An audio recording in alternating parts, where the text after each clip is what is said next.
축복하고 축복합니다. 오늘 히브리서 4장 14절부터 5장 10절까지 말씀으로 영원한 대제사장 예수 그리스도, 영원한 대제사장 예수 그리스도, 이런 제목으로 말씀을 나누겠습니다. 히브리서는 예수님을 대제사장으로 소개하고 있습니다. 히브리서의 내용을 읽어보면 바울이 나와요. 바울이 나오는데, 신학자들은 이 히브리서는 바울이 쓴 것이 아니다, 이제 학문적으로 그렇게 접근을 합니다만은, 히브리서를 읽어보면 다양한 믿음의 사람이 나옵니다. 근데 이 히브리서 기자가 말하고자 하는 것이 뭐냐면, 예수님은 모세보다도 위대하신 분이고 아브라함보다도 위대하신 분이고, 하여간 이 세상 모든 사람보다 누가 넘버원이다, 예수님이 위대하신 분이다, 이거를 우리에게 가르쳐 줍니다. 그러면서 예수님을 대제사장으로 소개하고 있어요. 여러분, 구약 성경에 보면 하나님이 대제사장으로 세운 사람이 나오죠. 누구죠? 모세의 형인 아론이죠. 아론.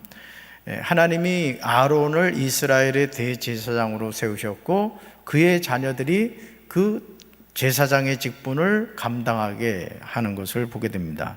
그런데 히브리서 기자는 예수님을 뭐로 소개하고 있다? 대제사장, 영원한 대제사장으로 소개하고 있다는 거죠. 대제사장은 레위 지파의 계통을 따릅니다. 여러분, 아론과 모세와 미리암은 아므람과 요게벳이 낳은 3남매예요. 3남매. 그런데 레위 지파였습니다. 그런데 예수님은 멜기세덱의 계통을 따라 대제사장이 되셨죠. 여러분, 예수님은 어느 지파 사람이죠? 어느 지파 사람이에요? 예수님은 유다 지파 사람입니다. 유다 지파. 그러니까 사실은 이 대제사장 아론 계열하고는 전혀 무관하신 분이에요. 그래서 히브리서 기자는 예수님을 대제사장으로 소개하는데, 레위 지파 계통이 아니라 멜기세덱의 계통을 따라 대제사장이 되셨다는 거죠. 멜기세덱은 생명의 시작과 끝이 성경에 기록되지 않은 인물이에요. 멜기세덱의 계통을 따른 예수님은 시작과 끝을 말할 수 없는 영원한 대제사장이시다, 이렇게 소개하고 있는 것을 보게 됩니다. 질문 볼까요? 대제사장 예수님이 하신 일은 무엇입니까? 라는 거예요. 대제사장 예수님이 하신 일이 무엇입니까? 첫째, 같이 읽습니다. 우리의 연약함을 이해하십니다. 아멘. 대제사장 예수님은 우리의 연약함을 동정하시고 사정을 다 알아주시는 분이라는 거죠. 너무너무 위로가 되는 그 말씀이에요. 그래서 우리가 예수님 앞에 나와 우리의 모든 것을 고백하고 이야기할 수 있는 이유는 뭐냐? 우리를 너무나 잘 아시는 분이다. 특별히 연약함을 동정하시고 사정을 다 알아주신다. 그것은 예수님이 우리와 마찬가지로 육신의 연약함과 시험, 유혹을 경험하셨기 때문이에요. 여러분, 하나님이신 그분이 우리를 사랑하시기 위해서 말씀이 육신이 되어 이 땅에 오셨어요. 그래서 그 예수님을 통해서 우리는 아버지를 알게 되었고, 그 예수님은 이 땅에서 육신을 입고 33년의 생애를 사셨어요. 그러니까 생로병사의 모든 인생의 여정을 너무너무 잘 하시는 거예요, 예수님이. 그래서 예수님은 우리의 어떤 아픔, 또 고통, 괴로움, 즐거움, 이런 거를 다 아시는 분이라는 거죠. 물론 예수님 그분이 육신을 입지 않으셨어도 그분은 하나님이시기 때문에 우리의 어떤 그 정서적인 것, 생각, 마음, 이런 거 다 헤아리시죠. 그렇지만 그분이 실제 육신을 입고 이 땅에 오셔서 우리와 똑같은 연약함을 경험하셨어요. 그래서 이사야 말씀을 읽어보면 우리 예수님은 흠모할 만한 것이 아무도 없었다, 그렇게 증언하고 있습니다. 심지어는 예수님은 발가벗겨진 몸으로 십자가에 달리는 수치를 겪으셨다는 거죠. 여러분, 우리가 이 세상 살면서 어떤 부끄러운 거, 또 수치스러운 거, 이런 거 싫어하잖아요, 그죠? 그런데 우리가 그 말을 할 수 없는 것이, 여러분 이 세상 살면서 아무리 여러분이 수치를 당한다 할지라도 공개적인 자리에서 발가 벗겨져서 이렇게 뭐 십자가에 달린 적은 없으시잖아요. 그렇죠? 성화에 보면은 예수님의 부끄러운 부분을 가리고 있습니다만은, 여러분, 사형을 시키는 죄수들이 인권이 어디 있어요? 요즘이야 무슨 뭐 인권 합니다만은 예전에는 그런 게 없었거든요. 그러니까 하나님이신 그분이 인간에 의해서 십자가에서 완전히 발가벗겨져 가지고 아주 온갖 모욕과 수치는 다 당하신 거예요. 그리고 성경을 여러분이 읽어보신 분은요, 침뱉음을 당하고 뺨을 맞고 아주 조롱을 당하고 인간이 받을 수 있는 모든 멸시와 고통과 아주 아픔은 다 경험하신 거예요. 왜 그렇게 하셨죠? 그분이 우리의 죄를 대신 짊어졌기 때문에 그래요. 그래서 십자가에 달리신 예수님은 죄덩어리입니다. 과거와 현재와 모든 인간의 죄를 예수님이 2000년 전 갈보리 십자가에서 한꺼번에 짊어지시고 돌아가신 거예요. 죄의 삭은 사망인 거예요. 여러분, 죄는 부끄러운 겁니다. 요즘 이제 사람들이 참 간이 커져가지고 죄를 짓고도 아주 뻔뻔하게 이렇게 행동을 하는데, 죄는 수치예요. 부끄러운 거예요. 근데 그걸 누가 당하셨다? 예수님이 당하셨다라는 것이죠. 십자가에 달리기 전 채찍으로 맞고 못 박힌 상태로 십자가에 달리는 고통을 당하셨어요. 예수님은 십자가 위에서 홀로 외로움을 견디셨습니다. 예수님이 그 붙잡혀 갔을 때 제자들이 다 도망가잖아요. 아무도 예수님과 함께 하지 않았어요. 이런 연약함을 직접 감당하셨기에 수치, 고통, 외로움이라는 우리의 연약함을 너무나 잘 이해하신다는 거죠. 저도 연세대학교에서 이제 그 목회 상담 전문 과정을 3학기 동안 이렇게 하면서 전화 상담, 뭐 인터넷 상담, 또 뭐 면접 상담, 이런 과정을 다 공부를 했습니다. 근데요, 상담을 통해서 영혼이 치유되지는 않습니다. 영혼의 치유는 오직 예수님만 하시는 거예요. 아멘이십니까? 그러니까 여러분들이 우리 주님이 얼마나 내 인생의 소중한 분인가를 알아야 돼요. 그러니까 지금도 예수님을 만나면 인생이 변하는 거예요. 아멘? 그렇습니다. 그래서 어떤 뭐 과학을 절대시하고 또 뭐 상담 뭐 이런 거를 우상시하는 사람들이 있는데, 절대 그것으로 사람이 바뀌지는 않는다는 거죠. 비록 온갖 고초를 겪으셨지만 죄가 없으시기에 우리는 예수님을 통해 하나님께 가까이 나가는 은총을 받습니다. 뭐 예를 들어 그런 거겠죠. 제가 마음에 너무 감동이 돼가지고 제 지갑에서 이제 카드를 꺼냈어요. 제가 카드를 꺼내가지고 이제 이내한테 그러는 거예요. 이내야, 너 먹고 싶은 거 있지? 아빠 먹고 싶은 거 있어. 그래? 자, 그린 카드다. 오늘 네 마음대로 써라 하고 저기 카드를 줬어요. 쓰면 돼요, 안 돼요? 저는 뭔 질문할 때 잔머리로 질문하지 않아요. 그냥 목사님이 이 질문할 때는 카드 써라 하면 쓰는 거구나, 이렇게 생각하시면 되는 거야. 근데 너무 생각이 많은 사람은 이거 함정 아닐까 막 이러는데, 자, 그러면 제가 이내한테 카드를 주면 이내는 뭐 하면 돼요? 마음껏 쓰면 되는 거야. 노래방 가가지고, 이 녀석이 노래 부르는 걸 좋아해요. 절 닮아가지고. 뭐 몇 시간씩 막 노래를 하더라. 100점 맞았다고 막 좋아하고 그러는데, 자, 그런 카드 가지고 그냥 하루 신나게 쓰는 거예요. 그죠? 그죠? 왜? 아빠가 줬기 때문에. 잘 기억하세요. 나는 죄인이에요. 그리고 죄의 문제 해결하지 못해요. 죽을 때까지.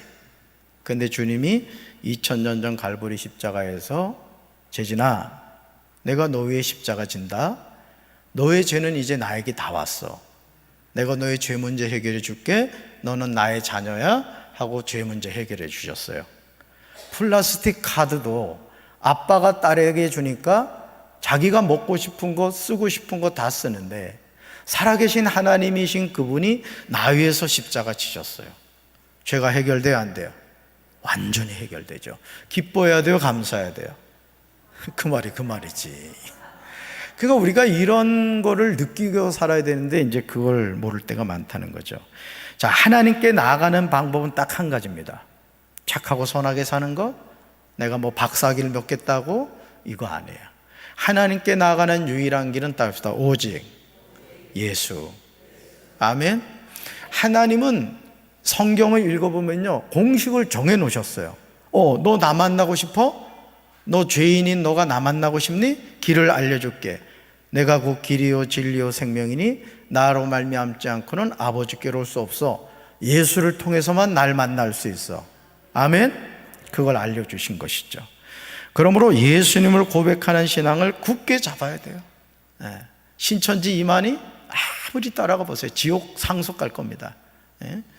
세상에 논산중앙 장로교에 가는 그 사거리 앞에다 말이죠, 아빠 뭐 하면서 뭐 이상한 거 해놨는데 좀 표현이 좀 특이하다 해서 읽어봤더니 신천지야. 이제 뻔뻔합니다. 이제 아주 드러내놓고 그래요.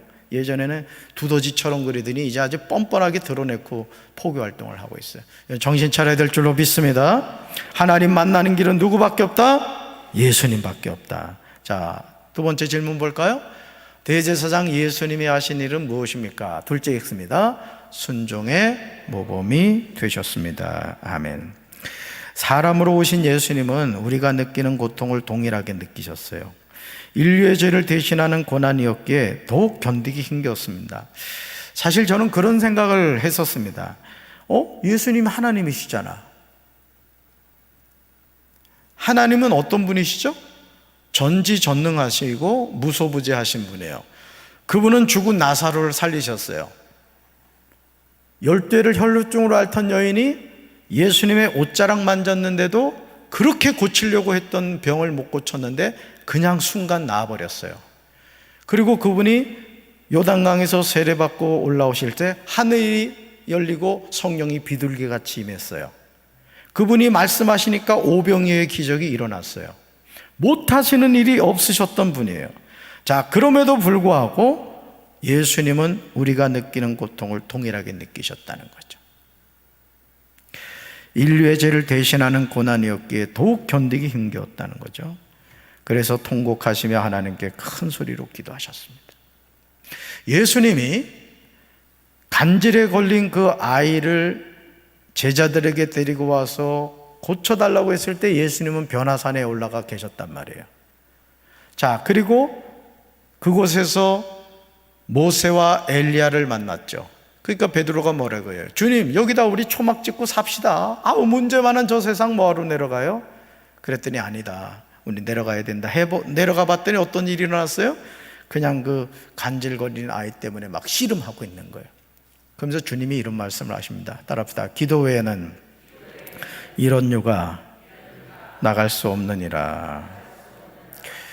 그러니까 오늘도요, 우리가 신앙생활하면서 제일 강 큰 성도가 어떤 성도냐? 기도하지 않는 성도입니다. 또 강 큰 성도가 어떤 성도냐? 성경 읽지 않는 성도예요.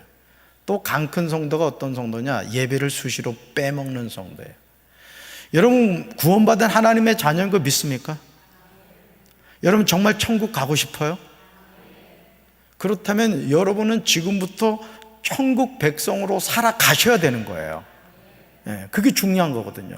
근데 예배가 지겹고 기도하는 것을 1년에 한두 번 하는 것 정도, 또는 성경 읽는 것이 나와 상관없는 일인 것처럼 여기는 사람은 신앙생활 똑바로 할 수 없습니다.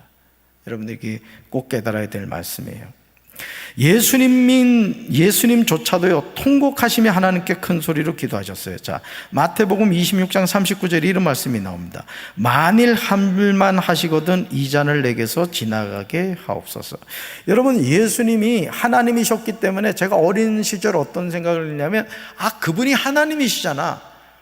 죽은 자도 살리는 하나님이니까 십자가에 못을 막 이딴 거를 박아도 하나님이시니까 하나도 안 아팠을 거야. 상당히 상상력이 뛰어나죠. 그렇죠?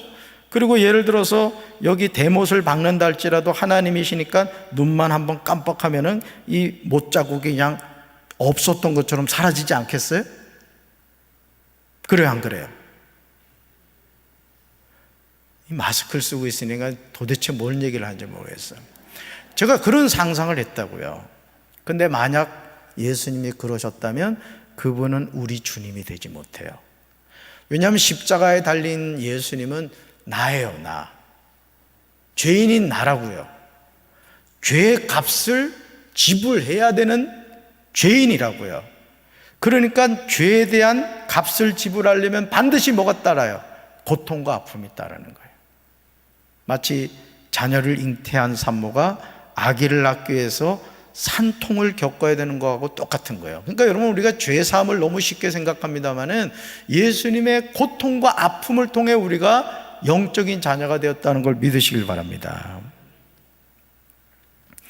자, 예수님은 이 간절한 기도를요, 순종으로 마무리하십니다. 그러니까 예수님도 육신을 입고 있으셨기 때문에 이 고통과 아픔이 지나갔으면 좋겠다는 기도를 하셨던 거예요. 그러나 결국 이런 기도하시죠. 그러나 나의 원대로 마시옵고 아버지의 원대로 하옵소서. 이렇게 예수님은 십자가의 고난을 받으심으로 우리에게 순종의 모범이 되셨습니다. 그래서 아버지 하나님이 아들 예수님을 모든 이름 위에 뛰어난 이름이 되게 해주신 거예요. 아주 100% 순종한 거예요. 그러니까 여러분, 우리가 신앙생활 하면서도 그 사람의 신앙의 어떤 성숙과 깊이는 얼마나 순종하느냐를 보면 알 수 있어요. 저도 그렇고 여러분도 그렇고 하나님의 말씀에 100% 순종하며 살아가게 되기를 주님의 이름으로 축원합니다. 그리고 이런 순종의 모범을 통해서 대제사장으로서의 온전한 자격을 갖추고 구원을 위한 대제사장의 역할을 완성하셨습니다. 여러분, 성막에서 아론과 그의 아들들이 대제사장과 제사장의 역할을 감당할 때 그들은 나란 존재는 없었어요. 우리가 레위기 말씀을 지금 새벽마다 나누고 있습니다만은 거기 보세요. 하나님이 이렇게 해라, 번제는 이렇게 드려라, 화목제는 이렇게 드려라, 소제는 이렇게 드려라, 요제는 이렇게 드려라. 하나님이 말씀하신 대로 순종해야 돼. 나답과 아비후가 다른 물 들여서 어떻게 돼요? 한 방에 죽었어요. 그러니까 여러분, 우리가 이 세상을 살면서 하나님의 자녀로 산다는 것은 뭐냐? 따릅시다. 순종하며 사는 것입니다. 순종하며 사는 것입니다. 아멘. 그걸 여러분이 늘 기억하셔야 됩니다. 자, 세 번째 볼까요? 대제사장 예수님이 하신 일은 무엇입니까? 같이 읽습니다. 셋째, 영원한 구원자가 되셨습니다. 아멘. 백성을 대표해 하나님 앞에 나갔던 대제사장은 사람들이 죄를 용서받도록 희생제사를 드린 역할을 했습니다. 이러한 대제사장은 하나님께 선택받은 사람만이 할 수 있었어요. 그러니까 여러분이 그러면 대제사장? 이건 뭐야? 이거는 목사님들 얘기잖아, 전도사님들 얘기잖아, 이렇게 생각하죠. 근데 베드로 서신에 보면은 우리를 뭐라고 말해요? 따르다 왕 같은 제사장입니다. 그러니까 여러분 모두가 뭐라는 거예요? 제사장이라는 거예요. 누구든지 예수 이름으로 하나님을 만나게 되었다라는 것이죠. 예수님도 하나님이 대제사장으로 직접 임명하셨어요. 그러니까 여러분, 우리가 예수 이름으로 구원받은 천국 백성이 됐다는 건요, 너무너무 감사한 일이에요.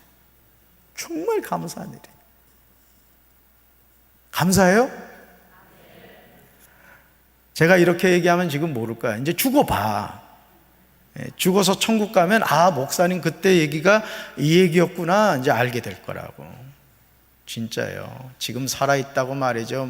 하나님이 어디 있느냐, 어쩌고 저쩌고 얘기합니다만은, 제가 말씀드렸죠. 제가 법정스님 책을 참 좋아한다고. 근데 결국은 그렇더라고요. 성경과 베스트셀러라는 책을 이렇게 읽어보면요, 결국 차이는 뭔지 아십니까? 생명이 있느냐, 생명이 없느냐라는 거예요. 계란도 유정란이 있고 무정란이 있습니다. 무정란은 아무리 품고 있어도 알을 까지 못해요. 유정란만이 품고 있으면 삐약삐약 병아리가 나옵니다. 우리 신앙도 마찬가지예요. 그래서 하나님의 말씀을 자꾸 읽고 묵상하고 암송하면 우리 영혼이 살아나는 거예요. 아멘이십니까? 그래서 여러분이 말씀을 사랑하며 사셔야 됩니다.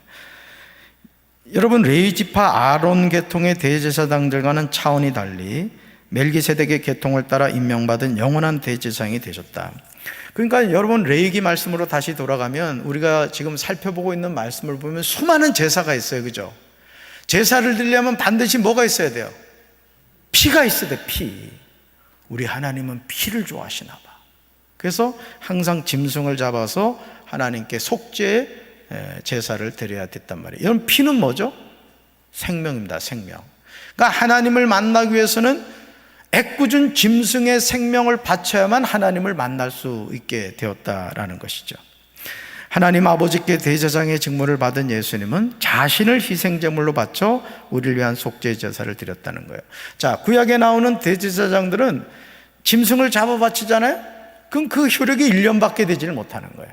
매년 같은 행동을 반복해야 됐어요. 그런데 이제는 예수 그리스도가 우리의 영원한 대제사장이 되셨기 때문에 이제는 짐승의 피를 바치는 것이 아니라 예수님의 보혈을 의지하기만 하면 어떤 죄인도 용서함 받고 새 인생을 살아갈 수 있는 줄로 믿습니다. 그래서 예수 이름이 이 세상에서 가장 축복된 이름이다라는 것이죠. 자신을 바친 거예요. 이제 우리에게는 구원을 위한 다른 대제사장이 필요하지 않습니다. 그래서 여러분들이 제가 언젠가도 말씀드렸지만은 아무리 신령하고 아무리 능력이 출중하고 아무리 은사가 많이 나타나는 목사님이든 전도사님이든 또 기도원 원장이든 그 사람은 사람일 뿐이에요. 사람을 우상시하면 여러분은 하나님 심판받습니다. 그러니까 여러분, 우리에게 영원한 대제사장은 누구밖에 없다? 예수밖에 없다는 거예요. 아멘? 그러니까 절대 사람을 이렇게 의지하려고 하지 마세요. 그러니까 제가 우리 교회 담임 목사이지만은 저는 하나님이 이 교회에 여러분과 함께 천국의 여정을 가도록 이곳에 불러주신 여러분의 목자이지만은 저 또한 예수님을 따라가야 되는 양이란 말이에요. 아멘? 그러니까 이런 관계적인 걸 여러분이 잘 이해하시고, 때로는 실망스러운 모습이 보이더라도 아, 그래, 우리 목사님도 사람이지, 우리 사모님도 사람이고 우리 전도사님들도 사람이야. 저를 신적인 존재로 보면 안 된다고요. 가끔 머리를 2대8로 신경을 쓰지만은 3대8이 될 때도 있단 말이죠. 그러니까 약점이 보이면 그때마다 뭘 느끼라고요? 아, 그래, 목사님은 완전하지 않아. 완전하신 분은 예수밖에 없어. 아멘? 그러니까 사람 때문에 실망하면 된다, 안 된다? 안 돼요. 절대 사람 바라보지 마세요. 죽을 때까지 누구만 바라봐야 된다? 예수님만 바라봐야 된다라는 거예요. 예수님의 대제사장 직분과 우리를 위해 행하신 구속사역의 효력이 영원하다. 대제사장이신 예수님은 우리에게 영원한 구원자가 되세요. 그러니까 여러분, 여러분 아파트 예를 들어 이제 사시는 분들 같은 경우는 거의 다 번호키 하시잖아요. 번호키. 저희도 번호키를 쓰고 있는데, 예를 들어서 여러분의 현관 번호가 1234예요. 1234. 지금 뜨끔하는 몇 사람이 있어. 아니, 우리 집 번호를 어떻게 아셨을까? 대부분 그렇게 하거든요. 근데 실수로 여러분이 1235를 눌렀어요. 자, 한 끗 차잖아요? 열려요, 안 열려요? 어떻게 잘 알아? 자, 뭘 말씀드리려고 하냐면, 우리가 구원의 길, 천국 가는 길도 비슷하게 보이는 길이 많단 말이에요. 근데 그 길은 천국을 못 가요. 오직 한 길, 예수밖에 없어요. 아멘? 그래서 예수를 잘 믿어야 되는 거야. 예수를 잘 믿어야 돼요. 대제사장이 백성들을 위해 속죄 제사를 드린 것처럼 예수님도 대제사장으로서 우리를 위해 속죄 제사를 드리셨습니다.